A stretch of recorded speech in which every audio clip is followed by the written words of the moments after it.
Assalamualaikum Pak. Waalaikumsalam. Alah Bu Anis. Oke, ada apa Bu Anis?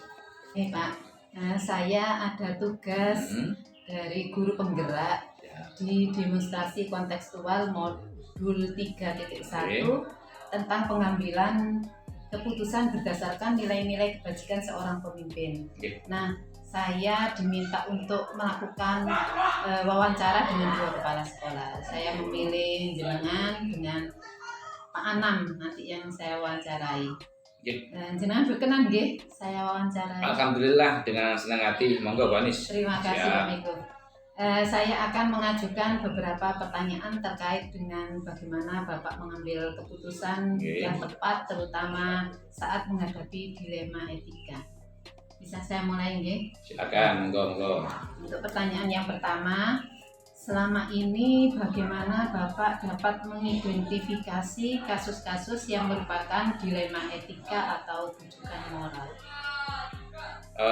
Langsung Bu Anis ya. Iya. Saya melihat terkait dengan kasus itu dari sudut pandang moral dan hukum Bu Anis. Apabila kasus tersebut melanggar hukum, maka sudah tentu benar lawan salah. Namun jika masih dikatakan benar lawan benar Bu Anis, masalah tersebut adalah dilema etika. Begitu Bu Anis. Terima kasih. Untuk pertanyaan yang kedua Pak, monggo. Selama ini bagaimana Anda menjalankan pengambilan keputusan di sekolah Bapak, terutama untuk kasus-kasus di mana ada 2 kepentingan yang sama-sama benar atau sama-sama mengandung nilai kebajikan? Selama ini ketika akan memutuskan sesuatu Bu Anis, saya terlebih dahulu mengidentifikasi kasus tersebut dari berbagai sudut pandang. Kemudian menimbang opsi pilihan keputusan yang akan saya ambil. Apa kebaikan atau kelemahannya, menguntungkan banyak pihak atau tidak. Itu Pak Anis. Ini tidak boleh tergesa-gesa. Untuk pertanyaan selanjutnya, yang ketiga, langkah-langkah atau prosedur seperti apa yang biasa Anda lakukan selama ini?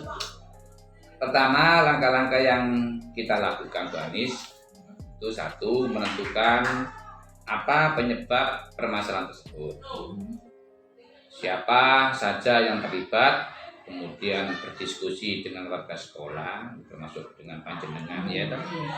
Kemudian menyiapkan berbagai solusi, menimbang lagi keputusan-keputusan itu dilihat dari berbagai sudut pandang di dalam mengambil solusi.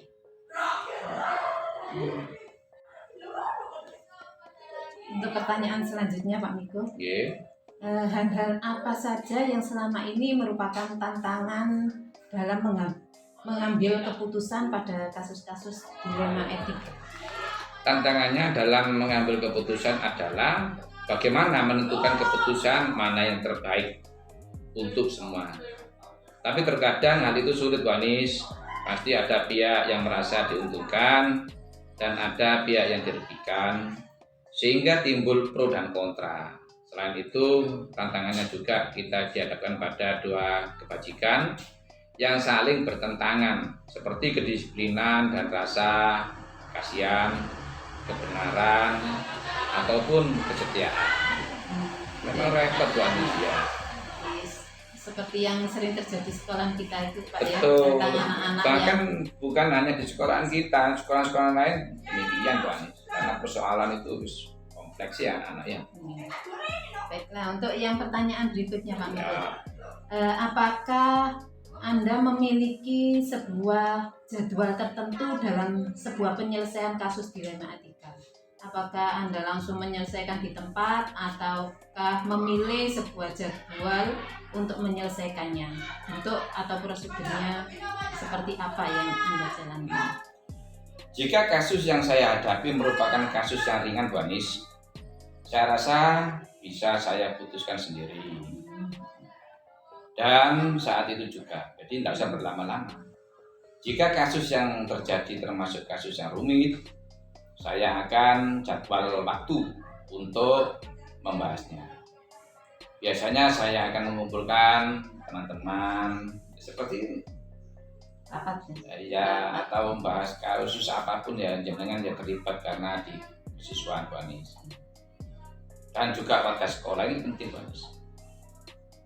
Membahas permasalahan tersebut, mencari penyebabnya bagaimana, siapa yang terlibat, terjadi pelanggaran hukum atau tidak, solusi apa yang kemudian kita pakai ya di dalam mengambil nantinya sebuah keputusan.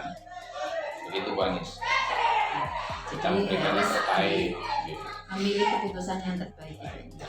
Nah, untuk yang pertanyaan berikutnya Pak, adakah seseorang atau faktor-faktor apa yang selama ini mempermudah atau membantu Anda dalam mengambil keputusan dalam kasus-kasus dilema etika? Saya tidak sendirian Bu Anis, saya punya staf yang tentu saya percaya kompetensinya. Jadi tergantung masalah tadi itu berhubungan dengan apa Bu Anis. Berdiskusi, kemudian masalah tadi yang menjadi dilema itu nanti akan saya sampaikan dalam forum rapat. Kemudian mengenai faktor-faktor yang mempermudah saya dalam mengambil keputusan, posisi saya sebagai kepala sekolah Pak Anis ya, ini saya harus mendengarkan suara-suara teman-teman, suara masyarakat seperti itu di dalam mengambil sebuah keputusan. Kalau informasinya lengkap Bu Anis, kemudian fakta-faktanya juga lengkap, insya Allah nanti kita juga tepat di dalam mencari solusi atau hal-hal yang di dalam mengambil sebuah keputusan. Berarti informasi itu yang harus kita cari Pak ya, dari baik dari siswa maupun dari Bapak Ibu guru. Betul Pak Anis. Berikutnya untuk pertanyaan yang terakhir Pak Miko. Oke, monggo. Dari semua hal yang telah disampaikan tadi, pembelajaran apa yang dapat Anda petik dari pengalaman Anda mengambil keputusan dilema etika? Ini Pak Anis, saya tidak gegabah dalam mengambil sebuah keputusan. Saya jadi lebih bijaksana di dalam mengambil keputusan itu lewat analisa ya, suatu permasalahan untuk dijadikan pertimbangan buat ini penting untuk menentukan solusi yang tepat dan terbaik. Seperti itu Bu Anis ya. Berarti semakin sering kita melakukan analisis pengambilan keputusan, semakin kita terampil ya Pak ya. Betul Bu Anis. Jadi begini, sebetulnya anak-anak itu laboratorium kita Bu Anis. Jadi segala persoalan, masalah anak-anak itu nanti kita akan terbiasa menjadi spesialisasi terkait bukan hanya nakal yang kita kuasai. Persoalan-persoalan lain itu jadi bagian dari kita. Jadi nanti itu nanti kita dipinterkan oleh anak-anak karena persoalan permasalahan anak-anak yang mungkin tidak kita dapat di bangku kuliah. Seperti itu Pak. Iya. Ya. Terima kasih Pak Miko. Alhamdulillah semua pertanyaan tadi sudah terjawab. Sekali lagi saya ucapkan terima kasih atas waktunya. Semoga jenengan selalu diberi kesehatan dan selalu amanah dalam menjalankan tugas. Amin. Doa yang sama untuk Pak Anis. Doakan kita semuanya selalu sehat, keluarga sehat Pak Anis ya. Saya mau izin dulu Pak Anis juga sukses lancar di dalam mengikuti program guru penggerak yang bisa menggerakkan Bu Anis dan juga teman-teman yang lainnya. Ya. Saya izin dulu Pak Miko. Monggo Pak Anis. Assalamualaikum. Waalaikumsalam warahmatullahi wabarakatuh. Assalamualaikum Pak. Waalaikumsalam Bu. Bagaimana kabarnya? Sudah lama ya tidak ketemu. Alhamdulillah sehat. Semoga Pak Anis sekeluarga juga demikian. Wah, kayaknya ada perlu ini kok tumben telepon. Begini Pak, saya ada tugas PGP demonstrasi kontekstual modul 3.1 tentang pengambilan keputusan berdasarkan nilai-nilai kebajikan seorang pemimpin. Nah, saya diminta untuk melakukan wawancara dengan 2 kepala sekolah. Satunya Pak Miko dan satunya lagi saya milih jenengan untuk saya wawancarai. Jenengan berkenan nggih saya wawancarai? Siap. Semoga saya bisa memberikan jawaban yang diharapkan oleh Bu Anis? Saya akan mengajukan beberapa pertanyaan yang terkait dengan bagaimana Bapak mengambil keputusan yang tepat, terutama saat menghadapi dilema etika. Bisa saya mulai, nggih? Silakan Bu.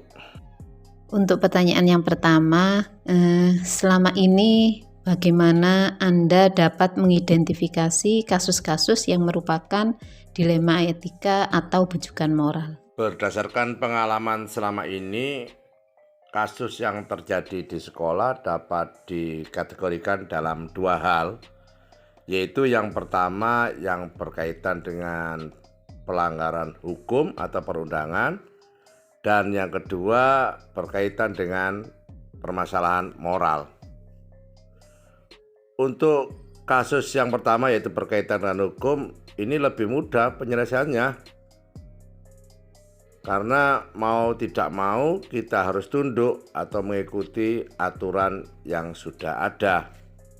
Karena dalam hal ini kita bisa analogikan sebagai sesuatu kebenaran melawan kesalahan. Itu yang hukum.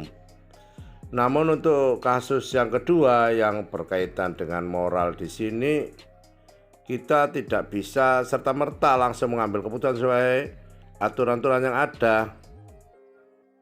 Di sini diperlukan sebuah perenungan yang mendalam dan banyak pertimbangan untuk mengambil sebuah kebijakan sikap sebelum kita memutuskan masalah tersebut. Karena antara hal yang sudah ditetapkan dan kebijakan itu sama-sama mengandung unsur kebaikan atau kebenaran.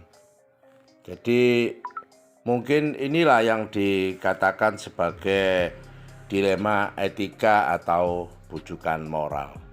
Untuk pertanyaan selanjutnya, selama ini bagaimana Anda menjalankan pengambilan keputusan di sekolah Anda, terutama untuk kasus-kasus di mana ada dua kepentingan yang sama-sama benar atau sama-sama mengandung nilai kebajikan?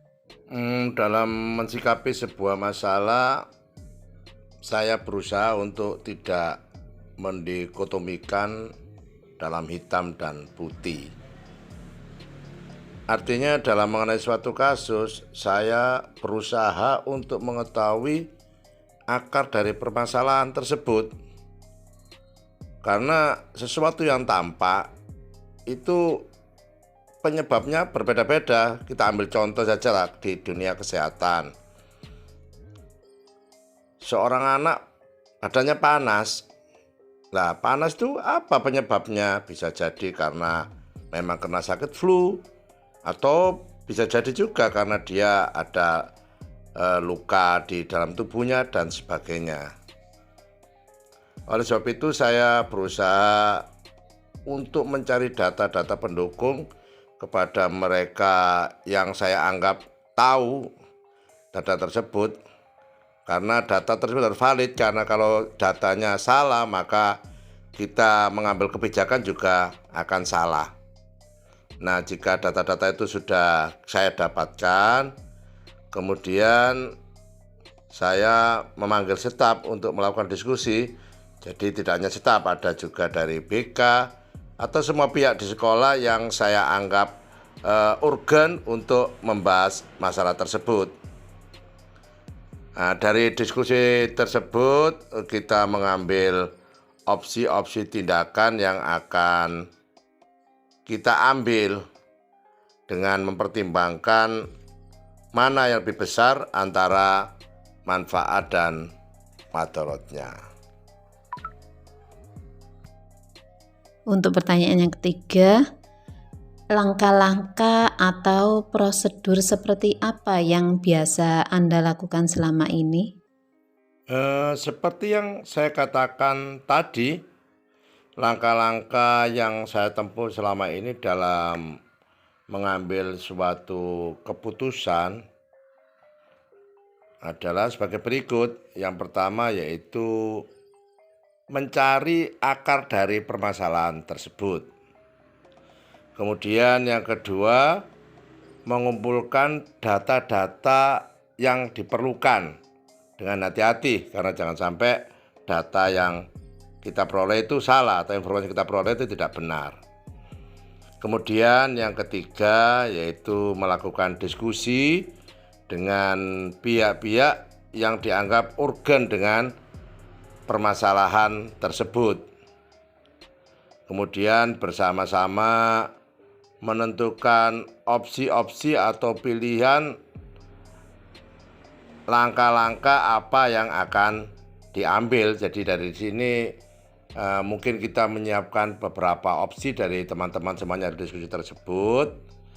Baru kemudian yang terakhir kita memilih atau saya memilih opsi mana yang saya anggap yang terbaik. Itu selama ini yang sudah saya lakukan. Untuk pertanyaan yang keempat, hal-hal apa saja yang selama ini Anda anggap efektif dalam pengambilan keputusan pada kasus-kasus dilema etika? Hal-hal yang paling efektif dalam pengambilan keputusan tentang masalah dilema etika selama ini yaitu yang pertama, saya belajar dari pengalaman-pengalaman yang sudah pernah kita lakukan atau orang-orang lain lakukan yang sesuai dengan kasus yang kita hadapi. Kemudian yang kedua yaitu menganalisa suatu masalah dari berbagai sudut pandang. Yang ketiga, meminta pendapat atau bertanya kepada orang-orang yang kita anggap mampu atau mempunyai kapasitas dalam memberikan solusi dari masalah tersebut. Yang keempat, banyak membaca di sini true story atau tentang sikap-sikap bijak yang sangat diperlukan di dalam kita mengambil suatu kebijakan. Yang kelima yaitu saya berusaha membuat sebuah keputusan atau kebijakan yang tidak melenceng dari tata tertib atau aturan yang sudah ada. Dan yang paling utama yaitu bisa memberikan manfaat positif baik jangka pendek maupun jangka panjang untuk para siswa. Untuk pertanyaan yang kelima, hal-hal apa saja yang selama ini merupakan tantangan dalam pengambilan keputusan pada kasus-kasus dilema etika? Tantangan yang saya alami dalam pengambilan sebuah keputusan kasus yang berkaitan dengan dilema etika adalah kita harus siap menanggung risiko dari keputusan yang kita ambil. Artinya yang pertama, kadang saya itu timbul pikiran di hati, gejolak lah di hati. Ada pertanyaan, apakah keputusan yang saya ambil ini sudah bijak atau belum atau tidak ya gitu. Jadi itu pasti ada seperti itu. Kemudian yang kedua, karena di dalam kita mengambil sebuah kebijakan itu ada pihak-pihak yang setuju dan juga ada pihak-pihak yang tidak sependapat. Lah disinilah timbul kelompok yang pro maupun kelompok yang kontra. Nah, di sini diperlukan kepewaan seorang pimpinan untuk memberikan penjelasan atau berdiskusilah dengan kelompok yang kontra ini agar intinya ya, mereka bisalah memahami dari apa kebijakan yang sudah kita ambil. Kemudian yang ketiga, ini yang sangat tidak mengenakan. Artinya terkadang ada pihak yang terbantu dengan kebijakan kita ambil itu akhirnya meremehkan artinya begini. Ngene gak apa-apa, wong ngene gak disepuro dimaafkan atau bagaimana istilahnya. besok-besok kalau ada kan ada kebijakan lagi. Lah inilah yang artinya kurang tepat pihak-pihak yang memberikan respon yang negatif dari kebijakan yang kita ambil tersebut. Untuk pertanyaan yang keenam, apakah Anda memiliki sebuah tata kala atau jadwal tertentu dalam sebuah penyelesaian kasus dilema etika? Apakah Anda langsung menyelesaikannya di tempat atau memiliki sebuah jadwal untuk menyelesaikannya? Bentuk dan prosedurnya seperti apa yang Anda jalankan? Tentang masalah tata kala atau penjadwalan itu saya tidak membuat, tapi intinya saya ini orang yang tidak suka menunda-nunda suatu pekerjaan. Jadi kalau ada sesuatu masalah atau hal apapun, sebisa mungkin saya selesaikan dalam waktu yang secepat-cepatnya. Nah, bahasa kerennya ya sat-set was-was gitulah ya. Namun tetap kita harus menjalankannya dengan tidak meninggalkan SOP, yaitu SOP standar operasi prosedur, maksudnya seperti yang sudah saya sampaikan tadi di atas tentang langkah-langkah di dalam menyelesaikan suatu kasus, yaitu tadi mencari akar permasalahan sampai yang terakhir membuat sebuah keputusan.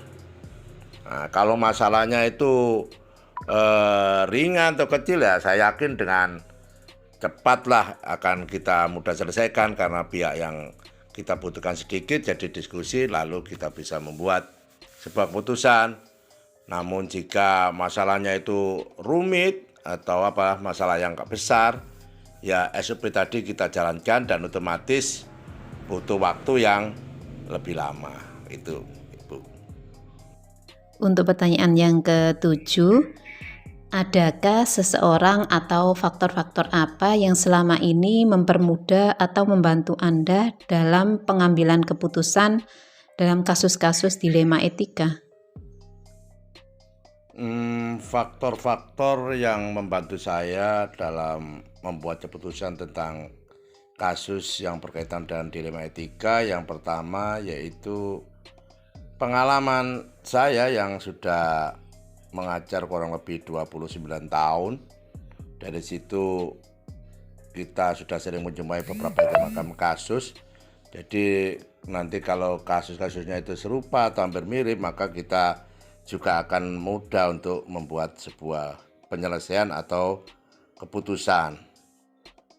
Kemudian yang kedua yaitu dari kita banyak membaca, yang seperti yang saya katakan sebelumnya, yaitu banyak membaca tentang true story, tentang hal-hal bersikap positif dan sebagainya, dan buku-buku agama lah ya tentang sikap-sikap yang baik.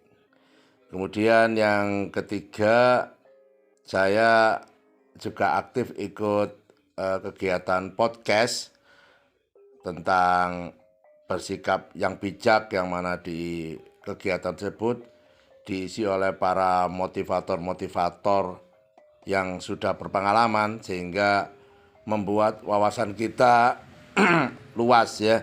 Luas artinya kita melihat segala sesuatu itu dari berbagai sudut pandang.